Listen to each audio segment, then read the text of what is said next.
আর খ্রিস্টানরা বলে 25শে ডিসেম্বর এটা তো মর্যাদা সম্পন্ন দিন। কেন বলে? তারা যিশুকে আল্লাহর পুত্র বলে, ঈসাকে আল্লাহর পুত্র বলে।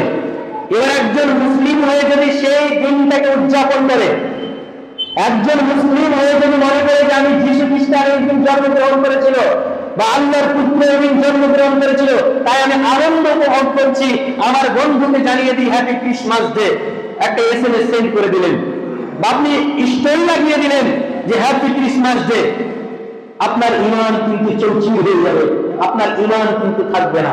তাই মুসলিম যুবকদেরকে বলতে চাই সাবধান থাকবে, এই দিন যেন একটা SMS আদান প্রদান না হয় হ্যাপি ক্রিসমাস ডে সম্পর্কে।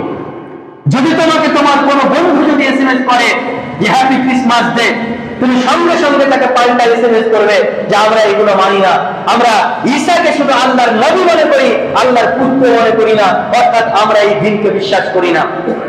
এই দিন উপলক্ষে আমরা কেক খেতে পারবো না, কারণ এটা আমাদের ব্যথা লাগে যদি কোনো ব্যক্তি মনে করে যে যিশু আল্লাহর পুত্র, যেহেতু আল্লাহ সুবহানাহু ওয়া তাআলা তিনি নিজেই বলেছেন যে কুল হুয়াল্লাহু আহাদ, বলো তোমার রব এক এবং অদ্বিতীয়, আল্লাহুস সামাদ, আল্লাহ কাউকে মুখাপেক্ষী নয়, লাম ইয়ালিদ ওয়া লাম ইউলাদ, তিনি তার কাউকে জন্ম দেননি বা কাউকে কাছ থেকে জন্ম নেননি, ওয়া লাম ইয়াকুল লাহু কুফুয়ান আহাদ, তিনার সমতুল্য এই পৃথিবী পৃষ্ঠে কেউ নেই।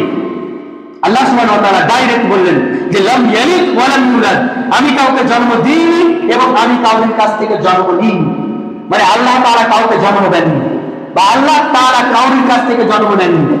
তাহলে যারা বলে যে যিশু আল্লাহর পুত্র, তারা কোরআন নিয়ে আপনার ছিনিমিনি খেলছে, তারা আল্লাহর সঙ্গে বেয়াদবি করছে, তারা নবীদের সঙ্গে বেয়াদবি করছে, নবীদের শানে গুস্তাখি করছে, আর তুমি মুসলিম হয়ে তুমি হ্যাপি ক্রিসমাস ডে তুমি উদযাপন করছো। লজ্জা লাগে না? তুমি মুসলিম হয়ে এক বন্ধু অপর বন্ধুকে হ্যাপি ক্রিসমাস ডে SMS দিয়ে উইশ করছো, লজ্জা লাগে না? 25শে ডিসেম্বর ক্রিসমাস ডে।